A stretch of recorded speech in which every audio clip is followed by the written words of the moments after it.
actualidad regional, y ya estamos en compañía de Elisa Justinianovic, candidata al proceso constituyente por parte del movimiento feminista dentro de lo que es la coordinadora social. No sé si lo expliqué bien, Elisa.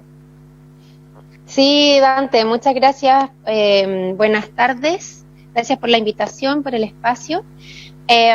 Precandidatura en estos momentos, porque tenemos primero una etapa de consulta ciudadana el 6 de diciembre, levantado desde la coordinadora social. Y me han escogido como precandidata desde la coordinadora feminista para llevar el mandato que hemos construido durante todo este año. Por supuesto, por supuesto. Excelente. Bien, respecto de ese tema, de por sí supongo que son los temas propios de tu movimiento, los cuales ustedes quieren poner a la pública para que sean tratados dentro de una próxima constitución. Elisa, ¿qué temas deberían quedar plasmados en la constitución que a ustedes como mujeres les diera las herramientas para desarrollarse de manera equitativa dentro de esta sociedad? Bueno, mira, nosotras evidentemente tomamos absolutamente todas las demandas de los movimientos sociales desde las fuerzas populares, porque nos comprendemos dentro de, ¿no? No, Sí, no es que claro. fuésemos como un ente diferenciado, así solo por el hecho de ser mujeres, pero sí tenemos demandas que también son prioritarias y que no vamos a permitir que queden debajo de la mesa una vez más, que tienen que ver efectivamente, como tú bien dices, con los derechos de esta sujeta política mujer y abarcando también a las disidencias, a la diversidad sexual, ¿no? Y en ese sentido, por ejemplo, todas las demandas que tienen que ver, tomando como eje transversal las demandas feministas, impulsarlas en cada uno de los ejes que se están demandando desde toda la ciudadanía, lo que tiene que ver con trabajo, lo que tiene que ver con justicia, con vivienda, con previsión, con salud, ¿cierto? Y así un gran abanico de demandas que están desplegadas desde los movimientos sociales.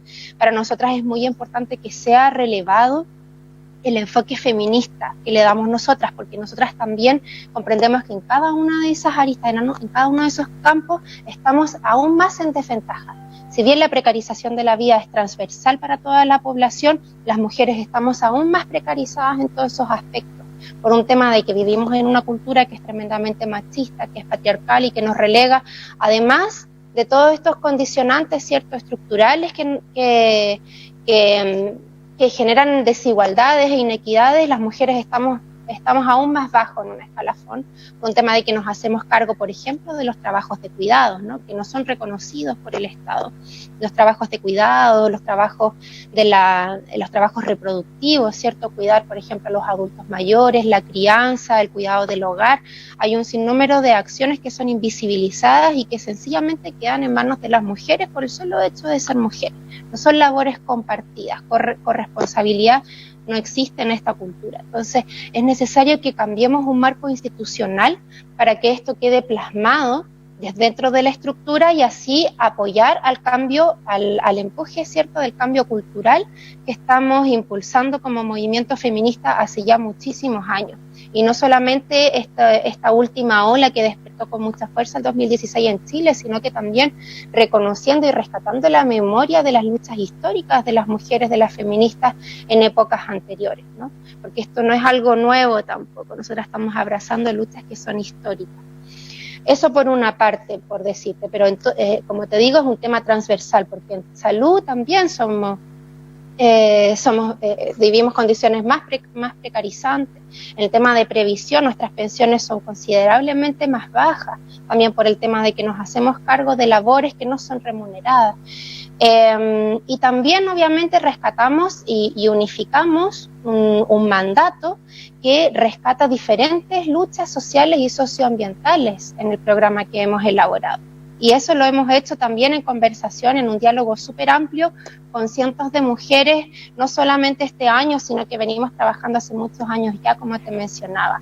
Entonces, consideramos que es súper importante en este momento donde se está apostando a un cambio estructural en este país, estar presentes, porque justamente la lucha que hemos intentado relevar y rescatar durante todos los movimientos feministas que se han dado a lo largo de la historia, ¿no? Apuntar a cambios estructurales, a cambios que realmente nos permitan avanzar y no buscar posiciones de poder para gobernar en par a los hombres, ¿cierto? Una estructura que no da ninguna garantía en términos de derechos sociales, derechos económicos, derechos culturales, y es lo que se está apostando desde toda la ciudadanía, desde todas las fuerzas que están movilizadas hasta el día de hoy. Que si bien la pandemia no permite visibilizarlo, pero sí seguimos organizadas, ¿cierto?, desde distintos frentes para hacerle frente a la precarización de la vida cada vez más aguda, sobre todo en contexto de pandemia.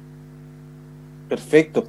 Elisa, y bueno, yo investigando previamente, tengo entendido, disculpa, ¿tu profesión es? Bioingeniera.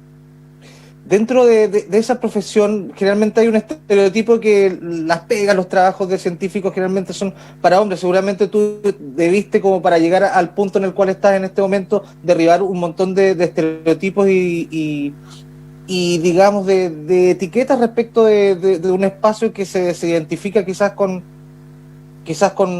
un rol masculino. Bueno, sí, efectivamente, para las mujeres siempre hay barreras, ¿no? Barreras en términos económicos, barreras que hay que derribar en torno a los prejuicios también. Pero en ese sentido creo que he sido bastante afortunada, pero sí comprendo efectivamente que son demandas también dentro del mundo de las ciencias, ¿cierto?, de la academia, que también son luchas que hay que dar para poder visibilizar no solamente o para poder posicionarse dentro de los trabajos, sino que también para poder visibilizar las investigaciones e investigadoras de otras épocas, ¿no? Hace poquito tiempo que se está haciendo ese rescate, ¿no?, de mujeres que han dado sus vidas por la ciencia y que han sido tremendamente invisibilizadas, o que han tenido que traspasar, por ejemplo, sus investigaciones a sus esposos o a sus pares para poder contribuir de esa manera anónima al mundo de la ciencia. Sí, pues sin duda es un tema bien importante también, el rescate también de esas figuras, ¿no? Sí, te mencionabas, quizás hacías alusión del matrimonio Curie, ¿no es cierto? ¿Perdón? Del matrimonio de Curie, ¿no? Sí, Marie Curie, por ejemplo, pero también hay muchas otras, por ejemplo, la esposa de Albert Einstein. Hay varios casos que han salido poco a poco a la luz, ¿cierto?, de mujeres que están totalmente invisibles en la historia, en el mundo de las ciencias, y han hecho tremendos descubrimientos. Se visibilizan a sus pares hombres, a los pares masculinos, y a las mujeres pues quedan ahí relegadas en la historia. Entonces, hacer ese rescate también es parte de las luchas feministas, la memoria, la historia, como una corriente de investigación también, el rescate de los nombres de las mujeres, también las luchas de las mujeres, la historia de las mujeres. Y eso es súper importante para poder también tener un campo simbólico, imaginario para nosotras, que nos permita desarrollarnos con una memoria, con algo en lo que podamos conectar, ¿no? Y no sentir que somos las primeras, que estamos solas en esto, tener referentes. En el mundo educativo eso es muy importante, porque la educación también es tremendamente sexista, y eso lo vemos replicado en un montón de conductas de currículum oculto y de currículum formal, y currículum omitido también, cosas que no se enuncian, las violencias simbólicas o las violencias ya físicas, violencias de tipo abuso, ¿cierto?, que son también escondidas, invisibilizadas por proteger a los abusadores muchas veces que están en posiciones de poder, y se dan todos los espacios educativos, tanto en las escuelas como en los establecimientos de educación superior. Y eso ha sido fuertemente denunciado estos últimos años para poder crear protocolos, ¿cierto?, protocolos de género, comisiones o departamentos que se encarguen de darle curso a estas denuncias como corresponde y no dejarlas relegadas, ¿cierto?, invisibilizadas, y que eso termina finalmente atacando a las víctimas, y son las víctimas las que finalmente tienen que restarse de esos espacios para no seguir compartiendo los espacios educativos con sus abusadores, por ejemplo. Eso es como las violencias más más brutales, ¿no?, que se ejercen en ese ámbito, pero también en términos de currículum es tremendo cómo se reproduce también esa violencia machista, la violencia patriarcal, donde las mujeres principalmente nos educan para tener un comportamiento que se encasilla dentro de toda esta esfera de lo femenino, ¿cierto?, y a los hombres dentro de la esfera de lo masculino, siendo que esta esfera también apuesta a estratos de poder mucho mayores en relación a las mujeres. Todo lo que tiene que ver o lo relacionado con los cuidados se ha feminizado, ¿no? Las profesiones que están feminizadas, como enfermería, ¿cierto?, parvularia, hay un montón de... el mundo de la educación, son carreras que están muy feminizadas, donde vemos muy pocos pares en términos de porcentaje, hombres, ¿cierto?, en estas carreras. Sin embargo, las carreras como ingeniería, leyes, ciencias jurídicas, por ejemplo, la mayoría son hombres, ¿cierto? Son carreras que están masculinizadas. Y eso es también porque desde los primeros años donde una entra a los establecimientos educacionales ya comienzan los encasillamientos de la forma en que te vistes, de la forma en que te comportas, de los textos escolares, de los espacios en la escuela donde tú te desenvuelves, donde hay espacios para mujeres y espacios para hombres que son mucho más amplios, ¿cierto? Las canchas, qué sé yo, cómo se propicia la competitividad entre los hombres, las mujeres se tratan de dejar como más calladitas, más silenciadas, y así hay un sinnúmero de violencias que hacen que finalmente nos desarrollemos de una forma muy desigual, y eso en desmedro también del desarrollo de las mujeres. Entonces, bueno, hay mucha estructura que cambiar, venimos trabajando desde muchísimos frentes, yo en particular hace varios años que participo en la colectiva Rosas Silvestres, que nos encargamos específicamente de este tema de la educación sexista, y tratamos de hacer apuestas transformadoras desde la educación, abriendo espacios de educación popular, por ejemplo, para poder probar nuevas formas de brindar espacios de aprendizaje, que sean más amorosos, que sean más integrales, ¿cierto?, para el desarrollo humano. Bueno, sí, eso Elisa, te podría contar. Sí, Elisa, pero también reflexiones que salen respecto a lo que nos estás comentando, y quizás desde la educación viene desde una edad más temprana, como cuando uno era chico, le regalaba una pelota y a la hermanita una muñequita o un jueguito de tacitas para hacer la once, dándole a entender de que ella estaba a cargo del cuidado del hogar directamente, y el hombre quizás a una actividad más competitiva y, digamos, física. Exacto. Sí, pues, también todo el mundo, el campo de los juegos, que es sumamente importante en todo el desarrollo cognitivo, en las relaciones sociales, también pues es tremendamente sexista como los juegos están súper delimitados según el sexo, y eso es pésimo para el desarrollo de los niños, porque finalmente les coartas, las dejas con un 50% de posibilidades nomás. ¿Y qué pasa si los niños tienen tremendas habilidades para el tema de los cuidados, habilidades motrices finas, por ejemplo, o mujeres que tienen habilidades de liderazgo, por ejemplo, que tienen habilidades para el mundo de las matemáticas, o cosas que son más masculinizadas, ¿cierto? Y se les priva de poder optar a esos caminos de desarrollo personal, ¿cierto?, por un tema netamente cultural, de prejuicio, de que no, es que las mujeres no pueden, los hombres sí pueden, y viceversa. También el desarrollo emocional está también muy privado en este sistema educativo, y para qué vamos a decir de la educación sexual integral, que hace tantos años que se intenta impulsar, que se legisla en torno a que haya educación sexual integral en el mundo educativo, en las escuelas, ¿cierto? Y eso por un tema totalmente de prejuicios religiosos, ¿cierto? Se priva de esa posibilidad, siendo que podrían evitarse una enorme cantidad de abusos sexuales, ¿cierto?, de embarazos adolescentes. Hay un sinnúmero de situaciones que suceden exclusivamente porque no está disponible esos temas tan relevantes en el currículum formal, ¿ya? Y hablar, por ejemplo, de los derechos en general, eso tampoco se enseña como debiese, ¿cierto? Los derechos, derechos sexuales, reproductivos y no reproductivos también, poder comprender el cuerpo, la mente, el espíritu como parte integral de nuestra existencia, y poder desarrollarnos en equilibrio, en armonía con todo aquello, y en relación con nuestros pares, con nuestro entorno, conectados con nuestro territorio, este territorio maravilloso acá en Magallanes, ¿cierto?, que no se no se impulsa un aprendizaje conectado con este territorio, con su historia, con la memoria de los pueblos originarios, ¿cierto? Rescatando todas aquellas sus formas de vida, sus culturas, sus cosmovisiones. Hay un montón de cosas que están fuera del sistema educativo formal, exclusivamente porque no se ha querido, no se ha tenido la voluntad política de generar esta transformación que propende a un desarrollo más integral del ser humano. Entonces estos cambios estructurales son muy importantes que se impulsen a nivel ya más macro. Pensamos en esta apuesta constitucional porque vemos una posibilidad real de poder transformar a nivel de estructura.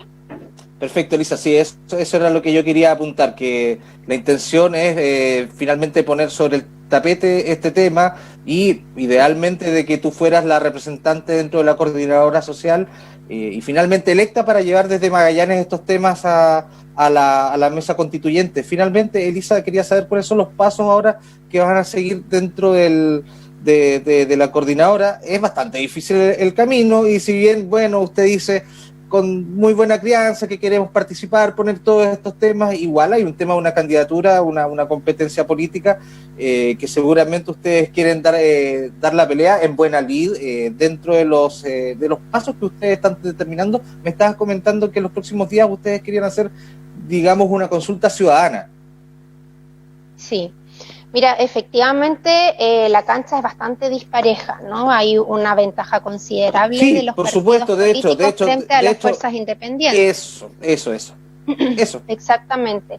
Entonces también como coordinadora feminista y principalmente la feminista, pero la social también hemos sido bastante críticas con respecto al proceso institucional que se ha trazado, partiendo de cómo se anula y se mete debajo de la alfombra todas las violaciones sistemáticas de los derechos humanos que se han cometido bajo el mandato del gobierno de Sebastián Piñera. Eso es algo intolerable y que vamos a seguir denunciando con mucha fuerza. Esto no puede pasar nuevamente en clave de impunidad por un proceso institucional que se hable, ¿cierto? Vamos a seguir denunciándolo fuertemente. Por otra parte, hay un montón de otras cosas que quedan debajo de la alfombra con este acuerdo que se cierra en noviembre del año pasado, ¿cierto? El tema de la plurinacionalidad, de la paridad, y así muchas otras cosas como la participación ciudadana, que es algo vital. O sea, ¿cómo vamos a pretender llevar un proceso constituyente sin garantizar la participación ciudadana, más allá de un voto de entrada, un voto de salida y reglas que rigen el funcionamiento de la convención? Eso es inaceptable. Y que tengamos nuevamente que hacernos cargo de forma autogestionada para llevar este proceso de la forma más democrática posible. Y bueno, lamentablemente es así. Decidimos jugar en esta cancha que nos han trazado y apostando a nuevamente no quedar abajo. Y en ese sentido hemos levantado tanto Parlamento de Mujeres, Parlamento Feminista de la Patagonia Rebelde desde enero, venimos cabildeando desde el año pasado entre mujeres y disidencias, venimos levantando un programa unificado, como les comentaba al principio, un mandato que sea potente, que considere todas las demandas, todas las luchas, con clave constitucional, por supuesto, para generar estas transformaciones profundas, y a su vez apostamos a generar estas alianzas con otras organizaciones del mundo social, en la Coordinadora Social por una Nueva Constitución de Magallanes. Desde ahí estamos impulsando este proceso de la forma más transparente, democrática y participativa posible. Por lo mismo, estamos con un instrumento de una encuesta y de cabildos familiares, ¿cierto? Con un instrumento que está ahí presente en las redes para que la puedan responder. Está muy rica en cuanto a contenidos para poder profundizar en estas demandas, en este mandato único que se quiere impulsar desde la Coordinadora Social. Estamos levantando candidaturas desde los distintos sectores organizados, porque nosotros tampoco comprendemos el mundo independiente como una persona que llega desde una nube, así como yo soy el Mesías que viene a escribir. No, aquí comprendemos que esto tiene que ser un trabajo político sostenido, ligado al territorio, personas que tengan conexión con las necesidades reales de este territorio, de la ciudadanía, de acá de la región. Por tanto, esa es nuestra apuesta, a levantar una propuesta que venga desde el mundo social. Para eso creamos esta coordinadora, ¿cierto? Ya hace 4 meses, y vamos a llevar a cabo una consulta ciudadana para poder escoger una consulta abierta a toda la ciudadanía para que podamos ir a votar el día 6 de diciembre por la o el candidato que queremos que esté presente en esta lista única. Tenemos que escoger a 6 personas que van a componer esta lista única de la Coordinadora Social que vamos a impulsar para las elecciones convencionales el próximo año en abril, ¿ya?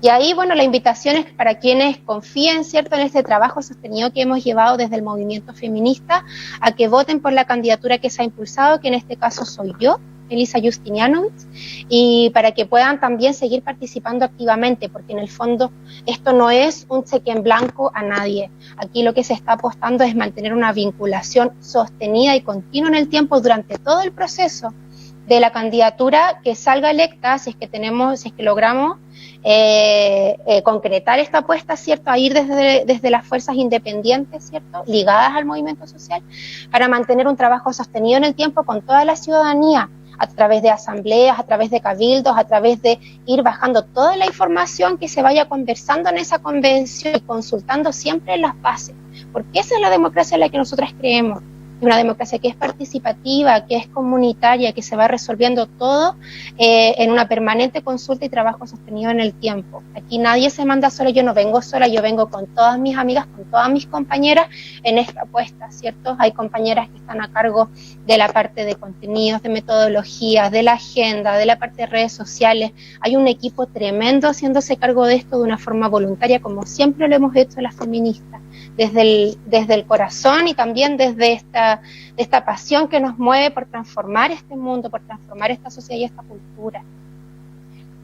Elisa, queríamos agradecer este contacto. Vamos a seguir este seguimiento respecto de lo que va sucediendo ahí dentro de estos movimientos sociales, y entonces la invitación es a participar el próximo 6 de diciembre para conformar la lista de candidatos del movimiento social.